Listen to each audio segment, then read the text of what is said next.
Hi welcome friends. पितामाता पिलांकर भविष्य अत्यंत गुरुत्वपूर्ण। सेमाने पिलांकर खुशी अनेक किछि त्याग करती। जड़े कन्या संतानर पितामाता बहन करने को पड़ुथिबा दुटी गुरुत्वपूर्ण खर्च हेउछि उच्च शिक्षा एवं विवाह। बेटी बचाओ बेटी पढ़ाओ योजनार मुख्य अंश होउछि सुकन्या समृद्धि योजना। सुकन्या समृद्धि योजना होउछि एक सरकारी निवेश तथा संचय योजना जहाँ कन्या संतानर पितामाता पई उद्दिष्ट। एही योजनार मुख्य उद्देश्य होउछि पितामाता को सेमानक झियो मानक हायर एजुकेशन एवं विवाह पई एक दीर्घ योजना रे विनियोग करने को उत्साहित करवा। यही योजना 2015 जनवरी मासरे भारतर प्रधानमंत्री द्वारा घोषणा कर जाइथिला।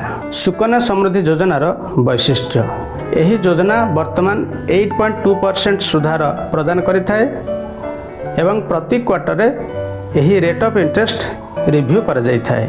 यही अकाउंट जेकोसी भारतीय पोस्ट ऑफिस किंबा पब्लिक सेक्टर कोनोसी ब्रांच रे किंबा किछि घरोई बैंक जमती कि आईसीआईसी एचडीएफसी एक्सिस बैंक रे मध्य खोल जाई परिबो।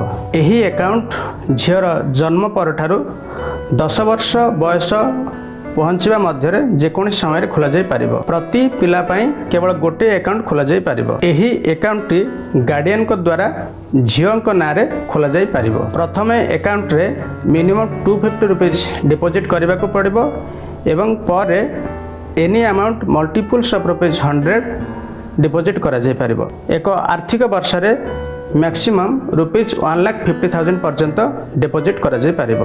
अकाउंट खोलिबा तारीख रु 21 वर्ष पर एही अकाउंट मैच्योरिटी होइताय किंबा 18 वर्ष पर झियो विवाह करबा पर अकाउंट मैच्योरिटी पाइथाय। अकाउंट खोलिबा तारीख ठारू 15 वर्ष पर्यंत एही अकाउंट रे डिपॉजिट बा जमा करा जाय परिबो। So in the last 6 years कोनोसी डिपॉजिट करा जाय परिबो नाही एवं एप्लीकेबल रेट ऑफ इंटरेस्ट रे यह इंटरेस्ट अर्न करिवो। एही सुकन्या समृद्धि योजना हेउछि एक triple product from taxation point of view. Amount जहाँ इन्वेस्टमेंट करा जाय as capital is exempted from income tax. Interest that earned is also exempted from income tax एवं maturity amount मध्य exempted from income tax. Account धारी 18 वर्ष हेबा परे उच्च शिक्षा पई अकाउंट बैलेंस रो 50% पर्यंत विथड्रॉ करा जाय परिबो।